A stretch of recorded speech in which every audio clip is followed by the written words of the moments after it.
നമസ്കാരം. തദ്ദേശ തെരഞ്ഞെടുപ്പിലെ തിരുവനന്തപുരത്തെ ഐതിഹാസികമായ വിജയമാണ് BJP ഇപ്പോൾ ആഘോഷിക്കുന്നത്. തിരുവനന്തപുരം ഇത്തവണ ഇല്ലെങ്കിൽ ഇനിയില്ല. രണ്ടും കൽപ്പിച്ചുള്ള ഒരു പോരാട്ടമായിരുന്നു തിരുവനന്തപുരത്ത് BJP നടത്തിയത്. 50 വാർഡുകൾ വിജയിച്ചിരിക്കുന്നു. അവര് തന്നെ മേയറെയും ഡെപ്യൂട്ടി മേയറെയും ഒക്കെ ആവും. മേയർ ഈ പറയുന്ന പോലെ ആരുമായിരിക്കും ഒരു അപ്രതീക്ഷിത സ്ഥാനാർത്ഥി, അപ്രതീക്ഷിതമായ കൗൺസിലർ ആയിരിക്കും മേയർ ആവും.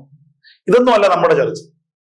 തലസ്ഥാനം എങ്ങോട്ടേക്ക് പോകുന്നതാണ്. ഈ പറയുന്ന 50 വാർഡുകളിലെ വിജയം BJPക്ക് വരാനിരിക്കുന്ന നിയമസഭാ തെരഞ്ഞെടുപ്പിൽ നൽകുന്ന ആത്മവിശ്വാസത്തെ BJPക്ക് കാര്യം മൊത്തത്തിൽ പറയുമ്പോഴത്തേക്കും കണക്കിന്റെ ഒരു കളി വെച്ച് നോക്കുമ്പോഴത്തേക്കും കണക്ക് പ്രകാരം ഇത്തവണ CPM-നാണ് കൂടുതൽ വോട്ട്. സീറ്റ് കൂടുതൽ 50 സീറ്റ് BJPക്ക് തന്നെയാണ്. പക്ഷെ വോട്ട് കൂടുതൽ CPM-ന് തന്നെയാണ്. 1,60,000 മുകളിൽ വോട്ട് CPM-ന് കിട്ടിക്കഴിഞ്ഞു. ഒരു 5,000-10,000 വോട്ടിന്റെ വ്യത്യാസമാണ് CPM BJP തമ്മിലുള്ളത്. കോൺഗ്രസ് 3-ാം സ്ഥാനത്തോട്ട് കിട്ടും. ലോക്സഭാ ഇലക്ഷനിൽ 1-ാം സ്ഥാനത്ത് BJP ആയിരുന്നു, 2-ാം സ്ഥാനത്ത് കോൺഗ്രസ് ആയിരുന്നു, 3-ാം സ്ഥാനത്ത് CPM നേരെ റീബൗണ്ട് അടിച്ചിട്ട് 2-ാം സ്ഥാനത്ത് 1-ാം സ്ഥാനത്തേക്ക്. പക്ഷെ വോട്ട് വിഭജനവും പിന്നെ വാർഡ് വിഭജനവും കണക്കാക്കി വന്നപ്പോഴത്തേക്കും BJP ആണ് 50 സീറ്റ് ജയിച്ചത്. ആ കണക്ക് പരിശോധിക്കുമ്പോഴത്തേക്കും മലയാള മനോരമയും മാതൃഭൂമിയും പുറത്തുവിട്ട കണക്ക് പരിശോധിക്കുമ്പോഴത്തേക്കും നിയമമണ്ഡലത്തിലും വട്ടിയൂർക്കാവ് മണ്ഡലത്തിലും BJP ആണ് 1-ാം സ്ഥാനത്ത് വന്നിട്ടുള്ളത്. അതെ, കഴക്കൂട്ടത്തും തിരുവനന്തപുരത്തും കോവളത്തും 1-ാം സ്ഥാനത്ത് വന്നിട്ടുള്ളത് CPM ആണ് വന്നിട്ടുള്ളത്. ഈ കണക്ക് പരിശോധിക്കുകയാണെങ്കിൽ വട്ടിയൂർക്കാവിലും നേമത്തും BJP ജയിക്കണം, നിയമസഭയിൽ BJP ജയിക്കണം. അതായത് സാഹചര്യം പരിശോധിക്കുമ്പോഴത്തേക്കും വോട്ടും പരിശോധിക്കുമ്പോഴത്തേക്കും നേമത്ത് BJP ഉറപ്പായിട്ട് ജയിക്കും. കാരണം അതിനെ തോൽപ്പിക്കാൻ പറ്റുന്ന ഒരു സ്ഥാനാർത്ഥി വരണം. അല്ലെങ്കിൽ 3 സാധാരണ ഒരു കണക്ക് പരിശോധിക്കുമ്പോഴത്തേക്കും കോൺഗ്രസിന് ഒരു ശക്തനായ സ്ഥാനാർത്ഥി വന്നു കഴിഞ്ഞാലാണ് BJP റീബൗണ്ട് ആയി പോകുന്നത്. അങ്ങനെ സ്ഥാനാർത്ഥി വരാനുള്ള സാധ്യത ഇനി ഇല്ല. മുരളീധരൻ മത്സരിക്കത്തില്ല, ആത്മഹത്യ ചെയ്യാൻ വേണ്ടി നിൽക്കില്ല. ശിവകുമാർ എന്തായാലും വരാൻ പോകുന്നില്ല. പിന്നെ ആരാ വരാൻ പോകുന്നത്? സ്വാഭാവികമായിട്ടും അവിടെ അങ്ങനെ ഒരു സ്ഥാനാർത്ഥി ഇല്ല. മിക്കവാറും എൻ ശക്തൻ വരാൻ സാധ്യതയില്ല.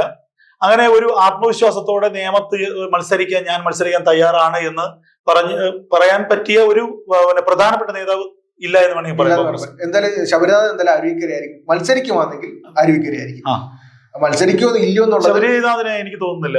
ആ വാർഡ് ആ വാർഡിൽ നിന്ന് മാറി നിയമസഭയിലേക്ക് കൊടുത്താൽ എങ്കിൽ ആ ശാസ്തമംഗലം വാർഡ് ഈസി ആയിട്ട് 74 വോട്ടിനാണ് മസൂദ് നേരെ തോറ്റുപോയത്. അതും ശബരി ആകുമെന്നും ശബരി മേയർ ആകുമെന്നും ഒക്കെ ഉള്ള വലിയൊരു ഹൈപ്പ് ഉണ്ടായിരുന്നു.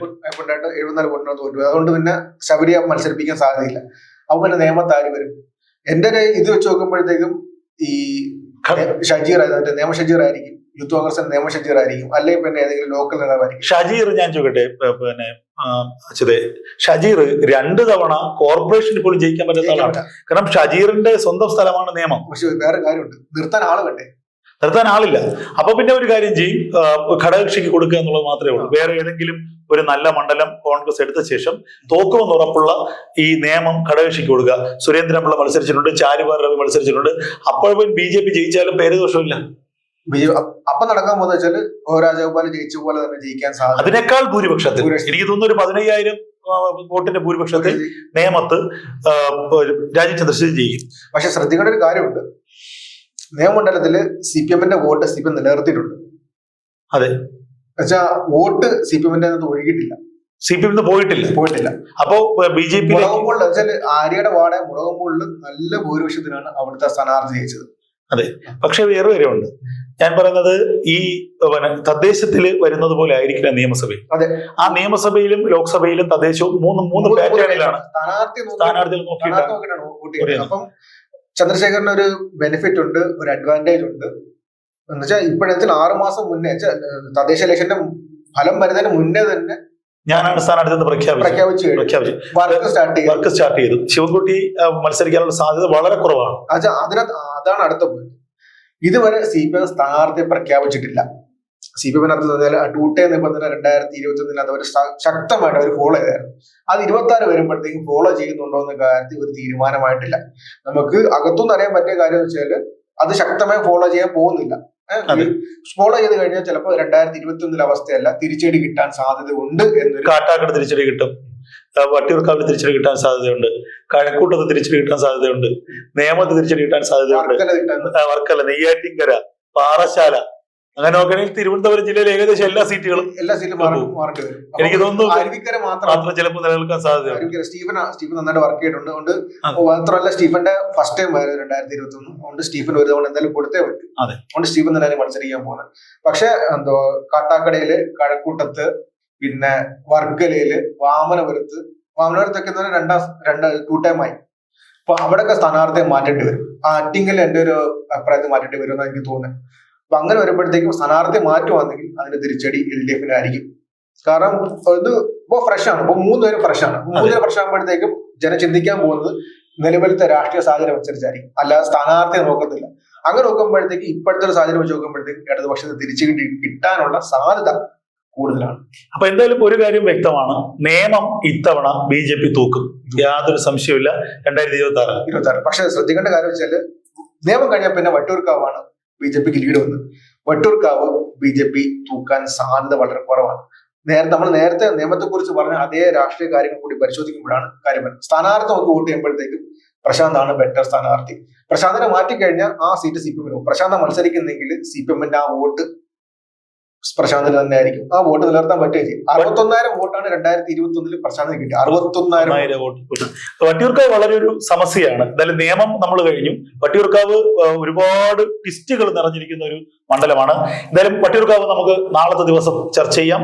ഒരു കാര്യം കൂടി അജിത്, എനിക്ക് തോന്നുന്നത് നമ്മൾ നേരത്തെ ഒരു അൺഒഫീഷ്യൽ ടോക്കിൽ പറഞ്ഞതുപോലെ ഒരു ത്രിപുരയായി തിരുവനന്തപുരം ത്രിപുരയാണ്. തിരുവനന്തപുരം 2017 ആദ്യമായിട്ട് ത്രിപുരയിൽ BJP ജയിക്കുന്ന അതേ സിറ്റുവേഷനിലോട്ട് തിരുവനന്തപുരം നഗരസഭ എത്തിയിരിക്കുകയാണ്. ഞാനത് നേരത്തെ ഒരു വീഡിയോക്കകത്ത് പറഞ്ഞ കാര്യമാണ്. ത്രിപുര ആയിരിക്കും സംഭവിക്കാൻ പോകുന്നത്. കാരണം എക്സാക്ട്ലി എന്ന് വെച്ചാൽ ഏറ്റവും കൂടുതൽ വോട്ട് CPM വന്നത്, പക്ഷെ ഏറ്റവും കൂടുതൽ സീറ്റ് വന്നത് BJP. ഇനി ഒരിക്കലും എനിക്ക് തോന്നുന്നു തലസ്ഥാനം BJPയുടെ കയ്യിൽ പോയി. വാർഡ് വിഭജനം വ്യക്തമായിട്ട് നടത്താതെ വെച്ചാൽ ഇപ്പോഴത്തെ വാർഡ് വിഭജനത്തിനകത്ത് എന്തായാലും തിരിച്ചടി കിട്ടിയിട്ടുള്ളത് LDF-നാണ്. അത് വാർഡ് വിഭജനം LDF-ന് ബെനിഫിറ്റ് ആവുമെന്നാണ് പലരും പ്രതീക്ഷിച്ചത്. അതിനുവേണ്ടിയാണ് വാർഡ് വിഭജനം നടത്തിയത്. പക്ഷേ അതിനെനിക്ക് തോന്നുന്നു അതിനെതിരെ BJP വലിയ പ്രതിഷേധം നടത്തി. എന്നിട്ട് എനിക്ക് തോന്നുന്നത് അങ്ങനെ ഒരു പ്രതിഷേധം നടത്തിയപ്പോഴും അതിൽ നിന്ന് മാറ്റം ഉണ്ടാവില്ല എന്ന് വെച്ചപ്പോ ഞാൻ ആ സമയത്ത് ശ്രദ്ധിച്ചൊരു കാര്യമാണ് വെച്ചാല് വാർഡ് വിഭജനത്തിനെതിരെ ഭയങ്കര പ്രതിഷേധം ആദ്യത്തെ ഒരാഴ്ച നടത്തി. 2ാമത്തെ ആഴ്ചയോട്ട് BJP പിന്നെ കണ്ടില്ല, പണിയെടുത്തു BJP. അതെ, എന്റെ മനസ്സിൽ വെച്ച് കഴിഞ്ഞാല് ആദ്യത്തെ ഒരാഴ്ച ഭയങ്കര പ്രതിഷേധമായിരുന്നു. കോൺഗ്രസ് സ്ഥലത്തില്ലോ ഇവിടെ ഇല്ല, അതുകൊണ്ട് പിന്നെ കോൺഗ്രസ് അറിഞ്ഞില്ല. അപ്പം വാർഡ് വിഭജനത്തെ കുറിച്ച് പ്രതിഷേധം ഉയർത്തിയത് BJP ആയിരുന്നു. ഞാൻ ആ സമയത്ത് താമസിക്കുന്നത് പങ്ങപ്പാറ കാര്യവട്ട മേഖലയിലായിരുന്നു. ആ സമയത്ത് അവിടെ വലിയ പ്രശ്നമായിരുന്നു. പക്ഷെ ആ ഒരാഴ്ച ഫ്ലക്സ് ഒക്കെ കൊണ്ട് ഒരാഴ്ച കഴിഞ്ഞപ്പോഴത്തേക്കും ഫ്ലക്സ് ഒന്നും കണ്ടില്ല. എന്ന് വെച്ച് കഴിഞ്ഞാല് അവർക്ക് ഒന്നുകിൽ മനസ്സിലായി അതിനൊരു അഡ്വാൻറ്റേജ് അവർക്കുണ്ട് എന്ന് മനസ്സിലായി, അല്ലെങ്കിൽ ആക്കാമെന്ന് മനസ്സിലായി. പണിയെടുത്ത് കഴിഞ്ഞാൽ സ്ഥാനാർത്ഥികളെ നേരത്തെ പ്രഖ്യാപിച്ച് ഇപ്പോഴേ വർക്ക് സ്റ്റാർട്ട് ചെയ്ത് കഴിഞ്ഞാൽ മനസ്സിലാക്കാൻ പറ്റുമെന്ന് അവർ തോന്നി. CPM-ന്റെ കാര്യത്തിൽ പറഞ്ഞാല് ഞാൻ മനസ്സിലാക്കി വെച്ച 2 കോർപ്പറേഷനാണ് അവർ സീരിയസ് ആയിട്ട് അവർക്ക് തിരിച്ചടി കിട്ടിയത്. തിരുവനന്തപുരം, കൊല്ലം. ബാക്കി എല്ലായിടത്തും എറണാകുളം ആയാലും കണ്ണൂരായാലും തൃശ്ശൂരായാലും കോഴിക്കോടായാലും ഈ ബാക്കി 4 CPM പ്രതീക്ഷ പോലെയാണ് സംഭവിച്ചത്. കാരണം വെച്ചാൽ എറണാകുളത്ത് 2020 അവർ ജയിക്കുന്ന വെച്ച് കഴിഞ്ഞാൽ UDF-ന്റെ വോട്ട് സ്പ്ലിറ്റായി. പിന്നെ V4 കൊച്ചി എന്ന് പറഞ്ഞിട്ടുള്ള കുറച്ച് ടീംസ് ഉണ്ടായിരുന്നു. അങ്ങനെ ഒരുപാട് സ്പ്ലിറ്റ് വന്നു. പിന്നെ എന്ന് പറഞ്ഞാൽ തരംഗം ഉണ്ടായിരുന്നു. തരംഗത്തിനകത്ത് വീഴാത്ത കണ്ണൂര് എന്തായാലും ഇത്തവണ കിട്ടത്തില്ലെന്ന് അവർക്ക് ഉറപ്പായി. അതുകൊണ്ട് കണ്ണൂർ പോകുന്ന കാര്യത്തിൽ അവർ യാതൊരു വിഷമമില്ല. കോഴിക്കോട് അവര് ഇത്ര പ്രതീക്ഷയില്ല, ലീഗ് വർക്ക് ചെയ്യുന്ന പ്രതീക്ഷയില്ല, പക്ഷെ എന്നാലും അവർ പിടിച്ചു നിർത്തി. തരംഗത്തിൽ കിട്ടിയതാണ് തൃശ്ശൂർ. ആ സമയത്തും സ്വതന്ത്രനെ വെച്ചാണ് മുന്നോട്ട് പോയത്. അതുകൊണ്ട് തരംഗത്തിൽ കിട്ടിയാണ് തൃശ്ശൂർ. ഇത്ര തരംഗമില്ലാതെ തൃശ്ശൂരും കിട്ടുന്നത് മനസ്സിലായി. എറണാകുളത്ത് UDF-ന്റെ വോട്ട് സ്പ്ലിറ്റ് ചെയ്യാൻ ആരുമില്ലായിരുന്നു, അതും പോയി. പക്ഷെ തിരുവനന്തപുരം, കൊല്ലം ഒരു പ്രതീക്ഷയില്ല. അവിടെ നടന്ന സംഭവം എന്ന് വെച്ച് കഴിഞ്ഞാല് അമിതമായിട്ടുള്ള കോൺഫിഡൻസ്, ഓവർ കോൺഫിഡൻസ് തോറ്റതാണ് തിരുവനന്തപുരം, കൊല്ലം. എന്തായാലും വളരെ കൃത്യമായി നമ്മൾ നിരീക്ഷിക്കേണ്ടതാണ് ഈ തദ്ദേശ തെരഞ്ഞെടുപ്പ്. ഇനി നമ്മൾ ഈ തദ്ദേശത്തിന്റെ പോസ്റ്റ്മോർട്ടം നടത്തുന്നതിനേക്കാൾ ഉപരി ഇവിടെ സംഭവിച്ചതിനെ വെച്ചിട്ട് നമുക്ക് 26-ലേക്ക് പോവുക. നമ്മളെപ്പോഴും വളരെ നീണ്ട ഒരു കാലത്തെ കുറിച്ച് ചിന്തിക്കുക. ഇനി മുതലുള്ള ഇടവിട്ടുള്ള ദിവസങ്ങളിൽ അല്ലെങ്കിൽ ഓരോ ദിവസങ്ങളിലും ഞങ്ങൾ രണ്ടുപേരും ഈ കേരളത്തിൽ തന്നെ ഏറ്റവും സുപ്രധാനമായ മണ്ഡലങ്ങളുടെ ഇഴകീറി പരിശോധിക്കുന്നതാണ്. നിങ്ങൾക്കും അതിലെ അഭിപ്രായങ്ങൾ കമന്റുകളായി പറയാം. നിങ്ങൾക്കുള്ള അറിവുകൾ കമന്റുകളായി നൽകുക. നന്ദി, നമസ്കാരം.